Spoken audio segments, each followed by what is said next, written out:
Hello there, welcome to Bryan Lomax Movie Talk and the latest 31 on the 31st. Yes, I would imagine this is a bit of a surprise for a lot of people because this isn't October, it's May. That's right, we decided to branch out to a different month and veer away from horror for this special edition of 31 on 31, and we're doing action movies. I say we because, as usual, I am joined by my cohorts in crime from our top stream, Cody Leach and CP of WILIscredia.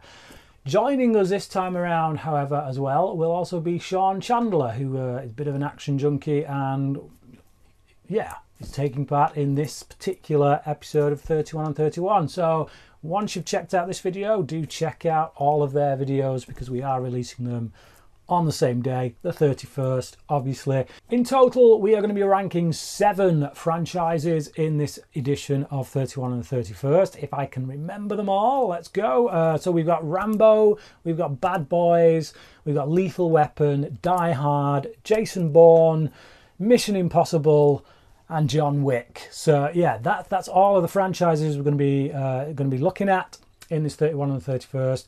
And as usual, I'm going to rank them in order from worst to best. And of course, it goes without saying, even though I do say it every time I do one of these videos, this is purely subjective. This is my opinion, not yours. So don't get butthurt if your favourite film appears lower down than you would expect.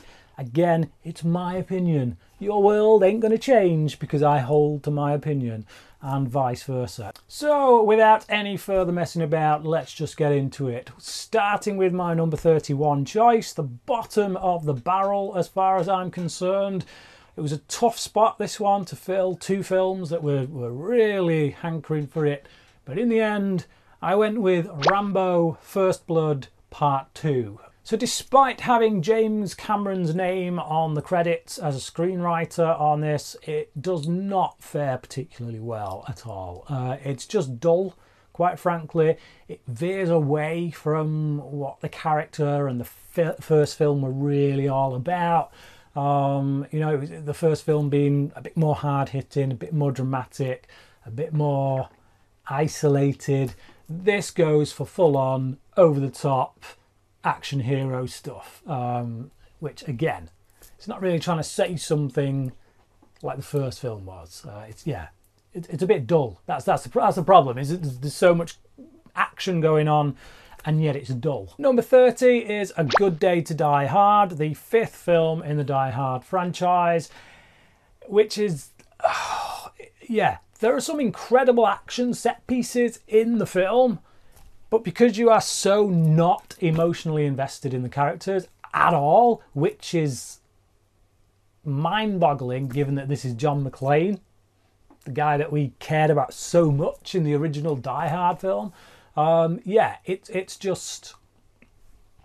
abysmal. It doesn't even feel like John McClane, to be honest. It's not John McClane. Like, if you look at the character across all the movies, this ain't John McClane. This is some irresponsible douchebag who's quite willing to tear up half a city, despite who gets hurt. It's just, yeah, it's lame. The Jai Courtney, terrible choice to play his son. Yeah, everything about this film, other than a few action set pieces, sucks. At number 29, we've got Mission Impossible 2. After the first film, I thought we were on to a winner for possibly, you know, a really great action franchise, and then this came out, and it's not terrible. I can watch it. That being said, I did turn it off the very first time I ever watched it, but taking it on its own terms, it's a generic action film directed by John Woo, and it's 50% shot in slow motion. Like, if you sped up all of the slow-mo scenes in this film would be an hour long. I'm sure of it. But yeah, there's a few good action scenes in it. You can see why Tom Cruise gets the big bucks because of the crazy stuff he's willing to do. But in the end, it's just a generic action flick, which at this point kind of just derailed the franchise before it even had a chance to get off the ground. At number 28 is Rambo First Blood Part 3.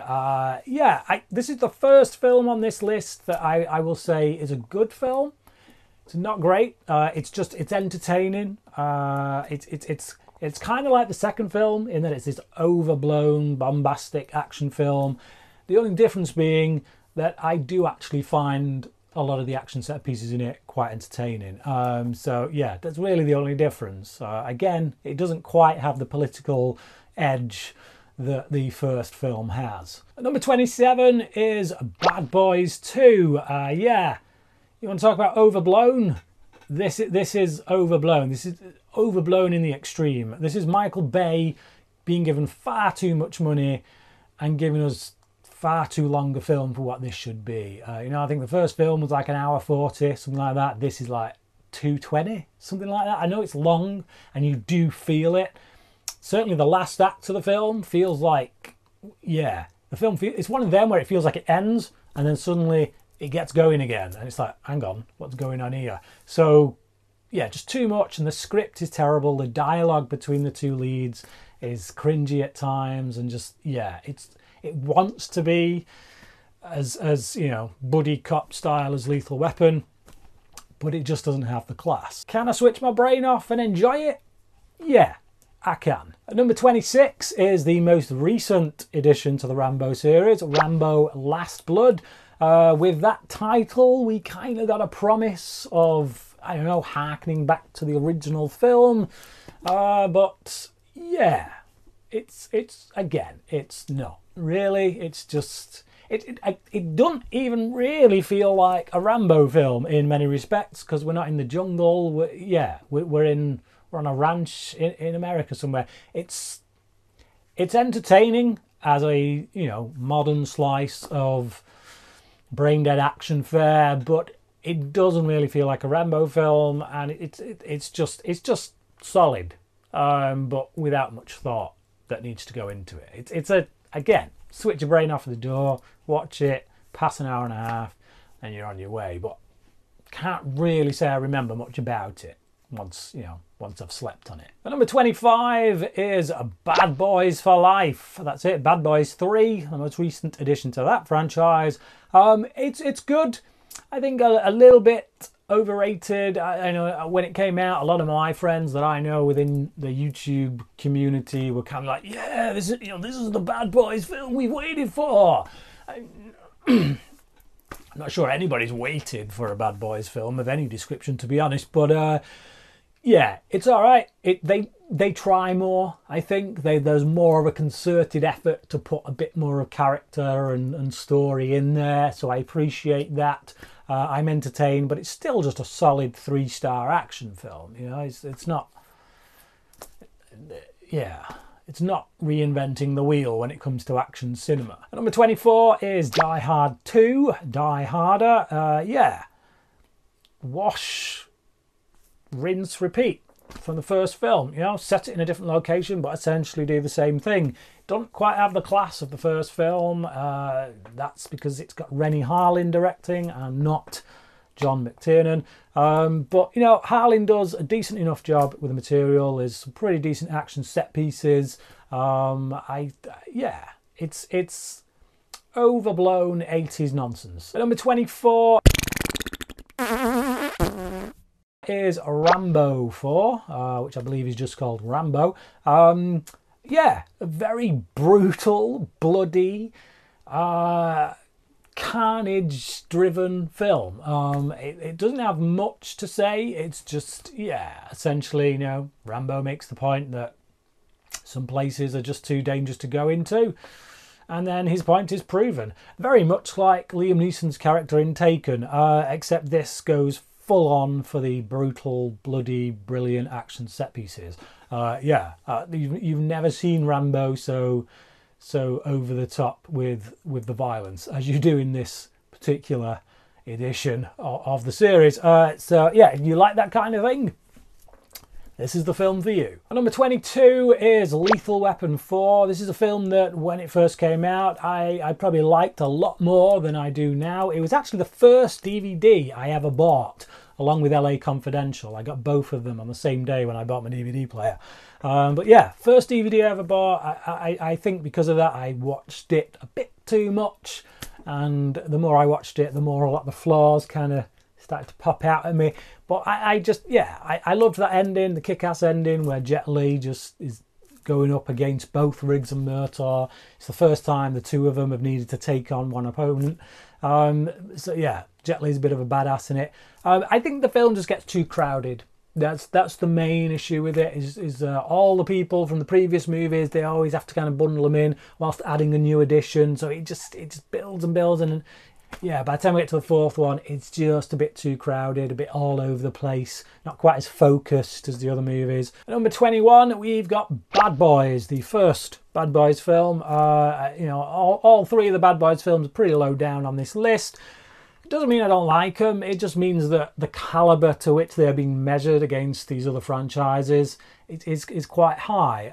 So yeah, Bad Boys ends up being quite low down, as have a lot of the Rambo films, obviously. But no, I like the first Bad Boys film, but again, it is essentially that, you know, let's take Lethal Weapon and modernise it. You know, the buddy cop thing, it's just, when it came out, I felt like I'd seen it all before. But yeah, it is interesting to have the two leads be black guys instead of, you know, because we've seen white cops akimbo coming out of every film of the 80s and 90s. So it was refreshing to have two lead black guys being the detectives, being the police officers that we're going to follow. And I think that's what the film's mainly got going for it, really, is that kind of flavour to it. So I do like it. I think the action is pretty well directed. I believe it was Michael Bay's first film. It's a solid action flick. Number 20 is Lethal Weapon 3. I think it's got a pretty good villain. I think Riggs and Murtaugh are great in it. I think there are just a few of the family elements that start to become a bit too twee. This was like, again, still a really good, solid Lethal Weapon film, but from the darkness and the seriousness and just how great the first two were, I think the third film was the first time when we started to see cracks, where it was like, it was good, but yeah, not quite as good as the originals, but still a really good, solid action film. But number 19 for me is the first Mission Impossible. Now, I do believe this is the first film on my list that I would give a 4-star rating. I do want to just point that out so you have some idea of what I'm thinking with each of these movies. So from here on out, every film gets at least a 4-star rating. So that's the calibre we're kind of dealing with from this point on. I think Mission Impossible is a really great start to an action franchise. Like I say, I think that kind of got derailed with Mission Impossible 2. But no, it's good. It's a solid film that really does harken back to the original series. We start off with a team, but they do get kind of offed within the first 20 minutes. But then Ethan Hunt does find a new team throughout the movie, members of which will, you know, go on to future Mission Impossible films. But I do like the slow burn element, the espionage kind of element to it. It's really good. I do think Brian De Palma kind of loses a bit in the end. There's a few little plot twists that aren't fully developed, that kind of feel a little bit too, just convenient, or, you know, whatever. It's just, maybe a bit more work in the script department just on that little element, and it would have, I think, retained a bit more of respect, I guess. But yeah, it's still very good, still very solid. Some really great action set pieces, some classic moments such as, you know, the dangling on the wire, which have gone on to be aped and mimicked ever since. So there you go, Mission Impossible. Number 18, we've got The Bourne Legacy. This is where the writer, Gilroy, Tony Gilroy, is it? Not Dan, Tony Gilroy took over. So Tony Gilroy, who wrote the screenplay for the first three, wrote the screenplay for this one as well, and hopped on as a director. I think he'd done Michael Clayton at this point, a really good film. And I do like him as a filmmaker. I like this film. I think it's very good. Like I said, give it 4 stars.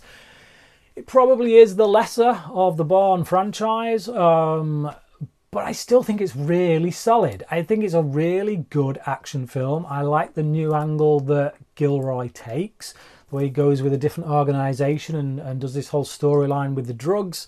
No, I think it's good. I think Rachel Weisz makes for a good kind of sidekick to Renner's character, and it's really, yeah, it's quite a shame that Renner didn't get another opportunity to play this character. I would have really loved to have seen Jason Bourne and Renner's character going up against each other at some point.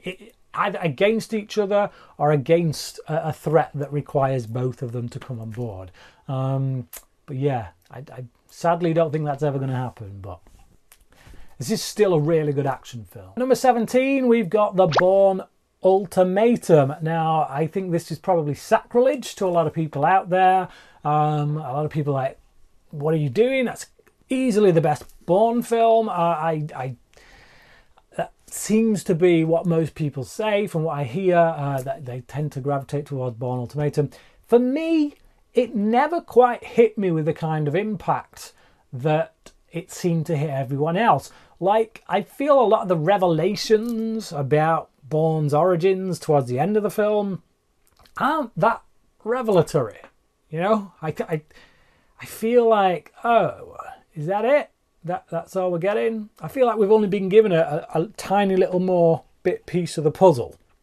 And in order to get that tiny piece of the puzzle, we've had to go through, you know, all the stuff we went through in the first two films. So what I mean is, it feels really quite repetitive, seen it before, for very little more that you're going to give us. And for that reason, that's why I do place, you know, particularly the first two films above this one. Yeah, so it's still good, still brilliantly made, still brilliantly directed by Paul Greengrass. You know, he does hear what he did with Bourne Supremacy, but again, I just feel like at this point, I didn't feel like they'd given us enough that we hadn't seen before. And I know that given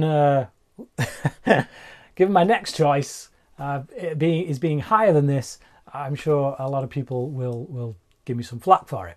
Because of course, at number 16, we've got Jason Bourne, which was the last film in the franchise. I know that a lot of major criticism for this is, okay, we've seen it all before. But my criticism against that criticism has always been, well, that's easily the criticism you could apply to the third film, you know? It's like criticising a Bond film for having Bond girls, gadgets and action set pieces. You know, that's what you expect with a Bond film. They developed a formula, they stuck to it, and clearly they've kind of developed a formula for Bourne. They stick to it, and yeah, it got called out for Jason Bourne. It didn't get called out for Bourne Ultimatum, and I feel like it should have been. So what I feel this film does that perhaps the others didn't do is give us a villain that is like Bourne, you know, one of the hitmen, that has a little bit more of a personal element to him, a little bit of a vendetta that goes on. And yeah, you know, not groundbreaking. Again, doesn't do anything major that the others didn't do. It does follow a certain formula. But I just kind of liked this one more. And I know that most people seem to rate this the lowest in the franchise. I just didn't get it, to be honest. Again, mainly because I thought the criticisms that were levelled at it could have just so easily been levelled at Ultimatum, which gets hailed as the best by so many. At number 15, we've got John Wick Chapter 3 Parabellum. I think this film has better action set pieces than a lot of the films that are above it on the list. It really does, because the action in it is just incredible. The stuff with the dogs and all that. I just feel like plot-wise, and I know that sounds stupid, criticising a John Wick film for plot, because let's face it, the plots for all of these have been written on the back of a postage stamp. But I feel like this one is... the plotting is misjudged. There's certain elements that happen towards the end that I don't quite buy into. You know, there's very much a suspension of disbelief that has to happen with a John Wick movie. And I found it easy to have that suspension of disbelief with the first two films. But because of something that happens toward the end of this one, I feel like it's not plotted particularly well or as well as the first two. So yeah, Maybe because they are trying to be a bit too convoluted, because they are trying to throw some twists and turns in. And also, I think, put stuff in that's not going to be touched on until other films. So again, that whole thing of, oh, let's put something in but not deal with it because we know we're going to deal with it later. And I don't really like that. So yeah, it doesn't quite feel as cohesive as the first two. At number 14 is Die Hard 4.0, otherwise known as Live Free or Die Hard. A very underrated Die Hard movie. I think I like this. I think the unrated cut is a lot better. Definitely, absolutely. I think there's a few moments of editing in here that are a bit rough, particularly with lip syncing and stuff. But no, some great action set pieces. Len Wiseman does a great job on those. And yeah, I like the pairing up of Justin Long with John McClane. It creates for some good chemistry, some good laughs. And yeah, I feel like that character, Justin Long's character, brings us in. It's a good way into John McClane's world and vice versa. So yeah, highly entertaining, really great action scenes and quite underrated. And number 13, we've got the Bourne Supremacy. Actually the first Bourne film I watched. Yeah, I watched this first. For whatever reason I'd skipped Bourne Identity, not got around to it. But a friend of mine was really looking forward to this one, and so I went to see it with him. Really loved it. Went out and tracked down Bourne Identity as a result. Watched that. Yeah, I just think it's a really great, blistering action movie, but with a bit of intelligence to it. I like the character of Bourne. I like the moment towards the end where he confronts his past, so to speak, or one of the victims of his past. And I think that moment really hits harder and has more weight to it than, say, the revelations that we get at the Bourne Ultimatum. And I think that's why this one for me always sticks in the mind more, has a bit more power to it. And again, Ultimatum does feel like it pretty much kind of, yeah, goes over a lot of the same ground. You get your car chase in there, you get your fight scene with another assassin, and then in between all that there's a lot of running around. And I feel like I just feel like Supremacy did it better. So there you go. Number 12 is Die Hard with a Vengeance, the third film in the Die Hard series. It's tricky, this one, because it's almost up there with the first film. It is literally, for much of its running time, is just as good as that first movie. John McTiernan back, of course, in the director's chair. Unfortunately, the climax loses it. It does have a bit of a anticlimactic feel, a bit of a piss poor climax, to be honest. Literally just those last 10 minutes. But I think when you do such good work throughout with your main villain and the tension between the two, between the hero and the villain, you really want a good showdown between the two. You know, that's what action cinema does. It's about that build-up throughout, and then you have the payoff of the final climatic showdown. And I just feel like that showdown just goes. Number 11 is John Wick. I saw this film first on DVD. After all the hype, you know, everyone said it was the best action film in goodness knows how long. Reinvents action cinema, and I don't know if it was a mix of just too high expectations and also being tired when I watched it, but I just didn't see it. I just didn't see what everyone else was talking about at all. It didn't grab me.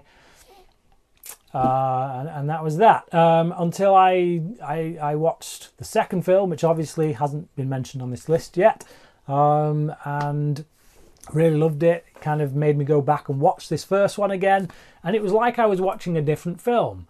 So I can only assume that the mood I was in the first time I watched it was just the wrong mood. I must have been in a miserable mood, because like I say, completely different film. Second time I watched it, loved it. Just, again, balls to the wall action. The directors know what they're doing. Real physical work. They're not cutting everywhere. It's, you know, good wide shots. You can see what's going on. The action is real. The fight scenes, you know, the choreography is real. And yeah, props to Keanu Reeves for still doing it at that age. Number 10 is Mission Impossible Rogue Nation. This is another film that I found improved on second watch. I think that there's still a few elements that are a bit too CGI and kind of pull me out of it. But on the whole, really great action film. And the standout being Rebecca Ferguson.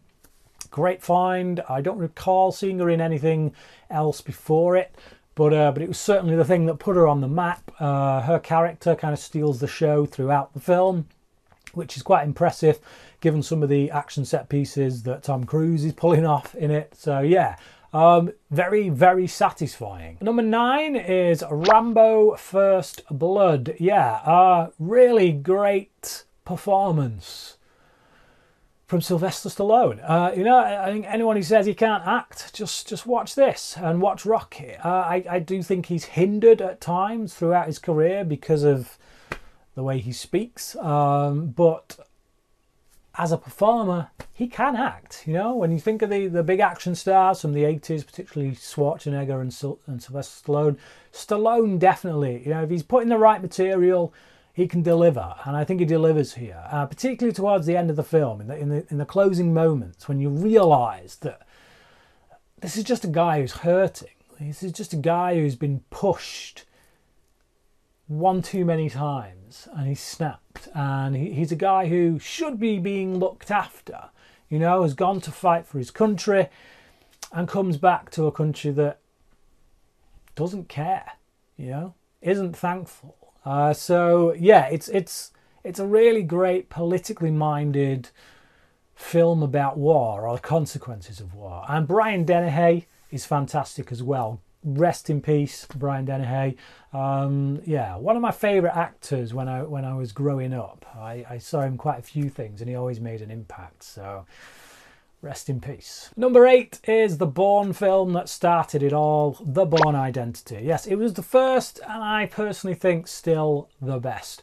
It's got all the elements that we see in the later films, in Supremacy and Ultimatum, but what it does have going for it that those films don't, I would say, is better direction.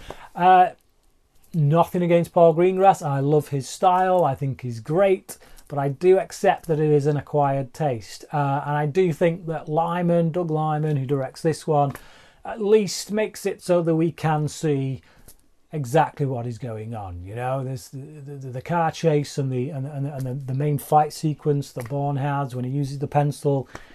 They're really great. You can see what's going on, and that's what I want in an action film. And the character of Bourne in this film is set up brilliantly, you know, as is his girlfriend in it. The relationship that forms between them over the course of the film, it just draws me in more, pulls me in more. In the other films, I think Bourne kind of becomes a bit of a lone wolf, so I like the fact that he's with someone in this film. There's someone for him to bounce off.